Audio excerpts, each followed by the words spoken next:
Oke, baik teman-teman, untuk kali ini kita akan mencoba membahas dan mempelajari tentang prinsip kekongruenan dan kesebangunan.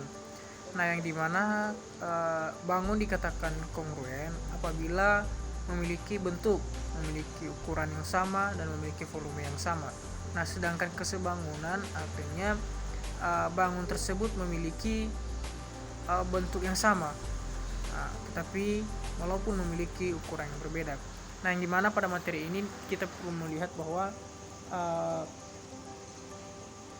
pada materi kongruensi memiliki dalil atau teorema. Nah, artinya di sini bahwa prinsip ini merupakan suatu teorema atau dalil dalam sesuatu kekongruenan tersebut atau dalam suatu kesebangunan tersebut. Nah, untuk seterusnya coba kita mempelajarinya. Nah, yang pertama kita ketahui di sini yaitu prinsip dari kekongruenan. Nah, ada beberapa teorema-teorema tentang kekongruenan ini. Yang pertama, teorema kekongruenan SDS.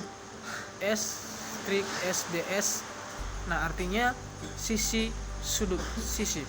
Nah, maksudnya di sini bahwa contohnya kan di sini diberikan dua segitiga ABC dan segitiga DEF, di mana M sudut A sama dengan M sudut D dan M AB sama dengan DE dan AC sama dengan DF, maka segitiga ABC kongruen dengan segitiga DEF. Nah, ini mana sudut yang sama itu atau yang bentuk yang sama itu tadi coba kita lihat di sini ya. Nah, dengan di sini. Nah, artinya sudut A ini sama dengan sudut besar sudut D. Nah, seterusnya untuk teorema yang kedua atau dalil yang kedua itu teorema kesebangunan SD.S.SD. Nah, artinya di situ sudut sisi sudut. Nah, yang dimana dia definisikan bahwa diberikan dua segitiga ABC dan segitiga DEF, di mana M sudut A sama dengan M sudut D. Nah, seperti yang tadi AC sama dengan DF dan M sudut C sama dengan M sudut F, maka segitiga ABC tersebut kongruent dengan segitiga DF. Nah, artinya di sini bahwa antara sudut F ini dengan sudut C ini dia memiliki atau besar sudut itu sama. Nah, artinya di sini sisi sama sudut, sisi dan sudutnya itu sama. Artinya sisi AC sama dengan sisi DF. Begitu juga sudut F sama dengan sudut C. Nah, seterusnya teorema yang ketiga yaitu teorema kekongruenan S.S atau teorema sisi. Yang dimana artinya ketiga ini atau sisi dari suatu bangun segitiga itu atau suatu bangun itu memiliki bentuk dan ukuran yang sama, dia disebut suatu kongruenan. Nah, coba kita perhatikan bahwa diberikan dua segitiga ABC dan segitiga DEF, di mana AB sama dengan DE, AC sama dengan DF dan BC sama dengan EF, maka segitiga ABC kongruent dengan segitiga DEF. Nah, coba kita perhatikan. Nah, inilah contoh bentuk segitiga yang dimaksud dari situ.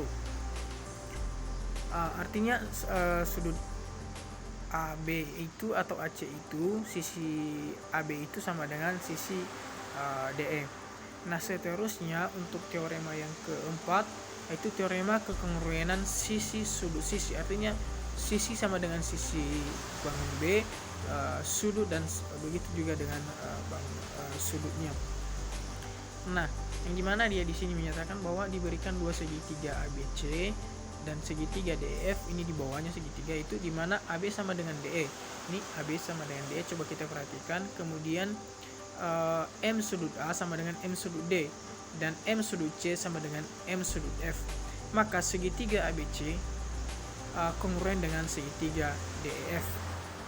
Nah, inilah bentuk gambarnya di bawah, coba kita perhatikan dan coba kita lihat. Nah, langkah selanjutnya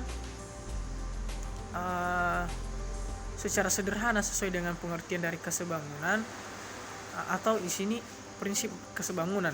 Nah, secara sederhana ini kesebangunan ini dikatakan bahwa dua segitiga sebangun jika sudut-sudut yang bersesuaian sama besar dan semua perbandingan panjang sisi bersama besar sesuai sama. Nah, artinya di sini kesebangunan ini merupakan suatu bangun itu sama atau suatu bangun itu sebangun. Nah, jika dia memiliki ini syarat tadi, jika sudut-sudutnya itu sama atau sudut yang bersesuaian itu sama dan perbandingan panjang sisi-sisi yang bersesuaian juga sama. Nah, untuk contohnya, untuk lebih lanjut kita coba memperhatikan contoh di bawah ini. Nah, di sini dinyatakan bahwa tentunya kan dari gambar misalnya itu yang kecil itu gambar A, kemudian yang besar itu gambar B. Nah, kan dari gambar A dengan gambar B itu kan berbeda ukurannya. Jadi konsep tadi dari kesebangunan ini meskipun atau ukuran dari bangun tersebut berbeda, tapi jika sudut-sudut yang bersesuaian itu sama besar dan sisi dan besar juga panjang sisi itu sebanding. Nah, coba kita perhatikan segitiga ABC dengan segitiga DEF. Nah, di situ kan segitiga ABC dia itu sebangun dengan segitiga DEF. Nah, di mana dia sebangun itu? Di mana M sudut A sama dengan M sudut D dan M sudut B sama dengan M sudut E. Nah, artinya bahwa dia menyatakan bahwa perbandingan antara kedua bangun tersebut atau kedua dari segitiga ini dia itu memiliki perbandingan sama. Nah, coba kita perhatikan jika dibandingkan bahwa A itu AB sebanding dengan DE, ini AB sebanding dengan DE, begitu juga dengan AC sebanding dengan DF, dan sama juga dengan artinya bahwa BC sebanding dengan EF.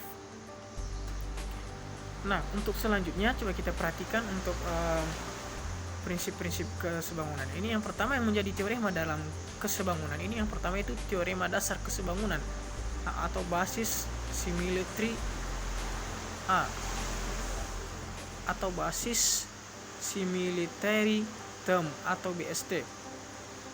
Nah, maksudnya di sini bahwa dinyatakan bahwa jika tiga garis, nah coba kita perhatikan ini garis di bawah ini. Nah, jika tiga garis tersebut atau jika tiga garis sejajar, yaitu garis L1, L2 dan L3 mempunyai dua garis transversal bersama T1 dengan T2, ini di bawahnya itu T1 dengan T2 itu berturut-turut ABC. Nah, ABC dan DEF maka terpenuhi. Nah, maksudnya di sini coba kita perhatikan di sini dia kan sesuai dengan gambar tersebut. Nah, jadi maka dengan adanya gambar tersebut atau dengan adanya LT1 dan LT2 ini dua garis transversal bersama T1 dan T2 sehingga terpenuhi bahwa AB itu banding AC, dan begitu juga dengan DE banding DF. Nah, selanjutnya untuk teorema yang kedua yaitu sifat kesebangunan dua segitiga siku-siku. Nah, artinya di sini coba dia disyaratkan bahwa pandang dua segitiga siku-siku ABF dan segitiga ADE berikut. Nah, ini nanti segitiganya itu dia minta kita untuk menunjukkan bahwa segitiga ABF itu sebangun dengan segitiga ADE. Nah, ini coba kita perhatikan di sini kan di bawah ini dalam satu gambar ini dia itu terbagi jadi dua. Jadi di dalam gambar ini ada segitiga, terdapat dua segitiga. Yang pertama segitiga ABF dan segitiga ADE. Nah, jadi untuk menjawabnya itu kita perhatikan dari sini. Nah, jadi sesuai dengan gambar yang pertama ini nanti kita mau jawabnya dengan gambar yang kedua, artinya bahwa dia menunjukkan segitiga BF itu sebangun dengan segitiga ADE dengan syarat tadi bahwa sifat keunggulan itu dua segitiga siku-siku. Nah, coba kita perhatikan terdapat dua segitiga siku-siku di ini dia segitiga di B, segitiga siku-siku di B dan juga segitiga siku-siku di D. Nah, untuk seterusnya coba kita perhatikan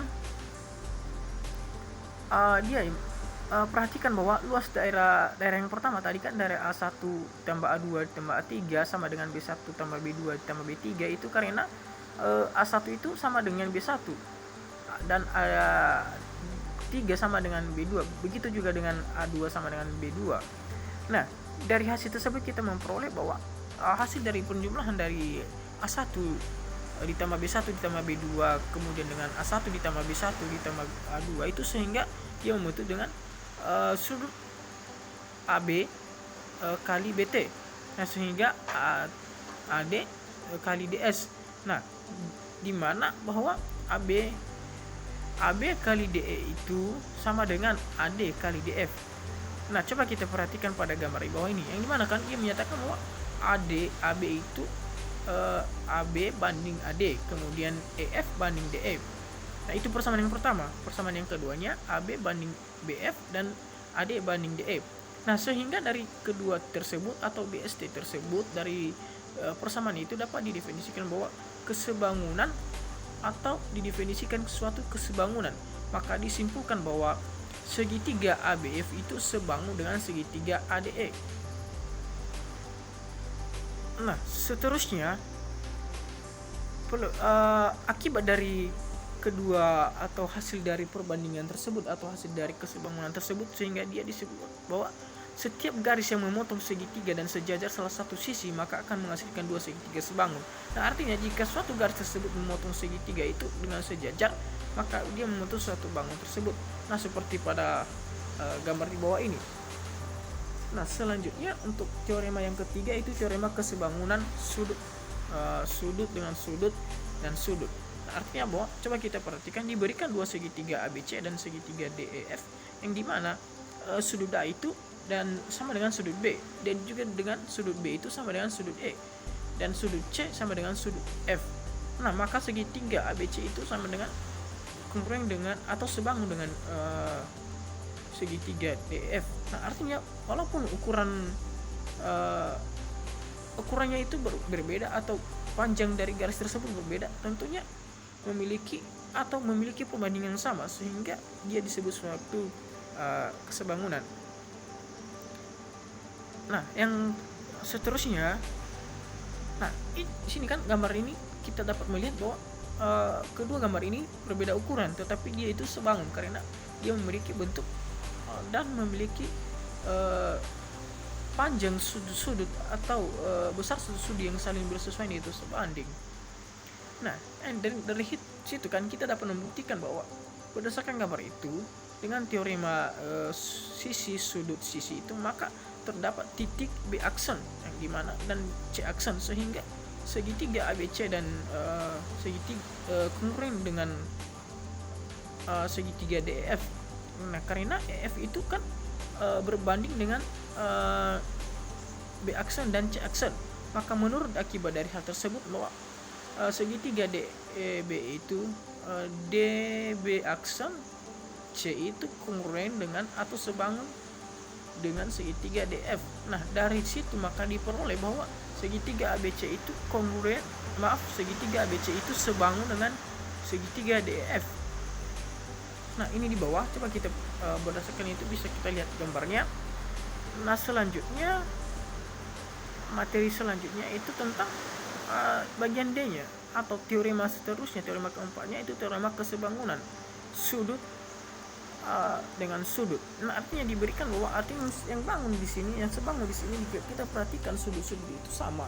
Nah, artinya jika semua sudut-sudut itu sama, maka suatu segitiga ABC itu sebangun dengan segitiga DF. Nah,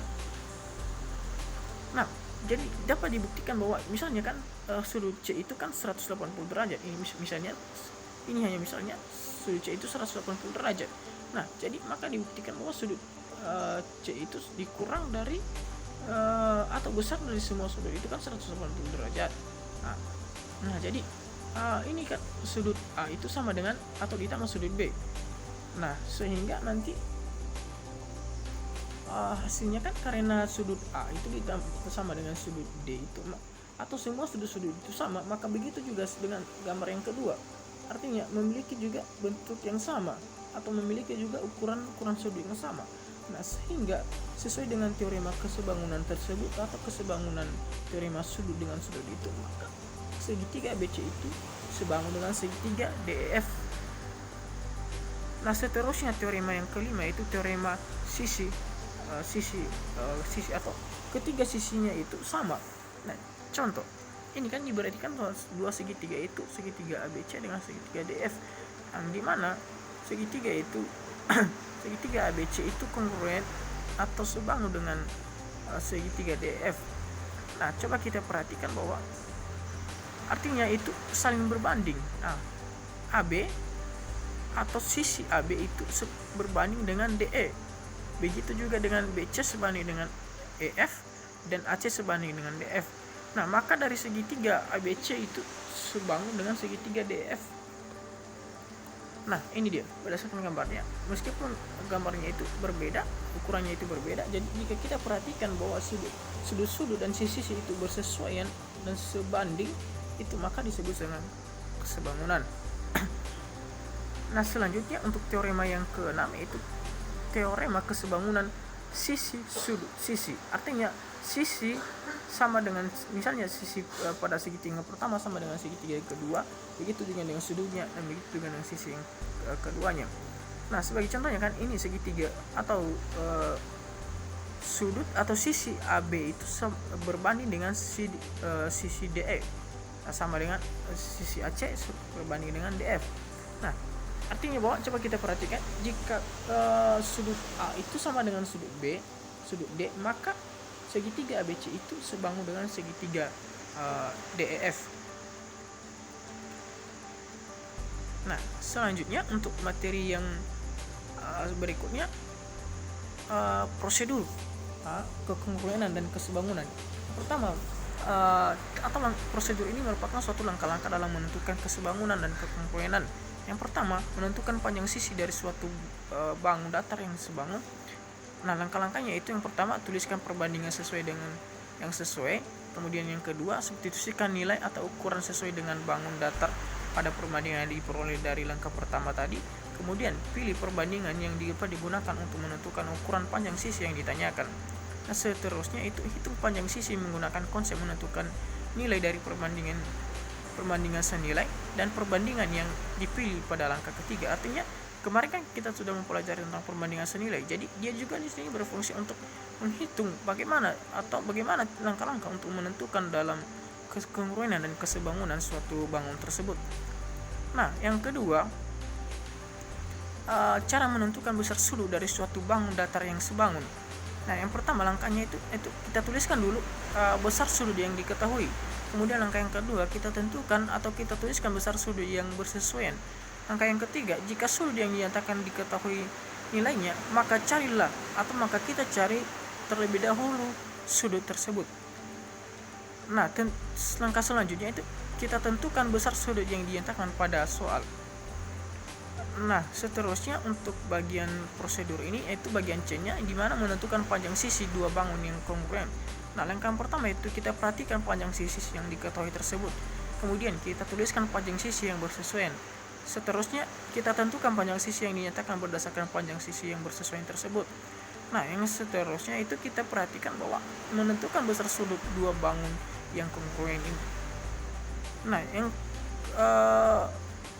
keempatnya tadi itu bagaimana cara kita menentukan besar sudut dua bangun yang kongruen. Yang pertama, kita perhatikan besar sudut yang diketahui, kemudian kita tuliskan besar sudut yang bersesuaian, dan yang terakhir yaitu kita tentukan panjang sisi yang dinyatakan berdasarkan besar sudut yang bersesuaian tersebut. Nah, jadi begitu penjelasan tentang materi saya terkait tentang materi tentang prinsip sama prosedur dengan prosedur kekongruenan dan kesebangunan ini. Kemudian untuk penjelasan seterusnya tadi tentang miskonsepsi akan dilanjutkan oleh penyaji berikutnya. Terima kasih.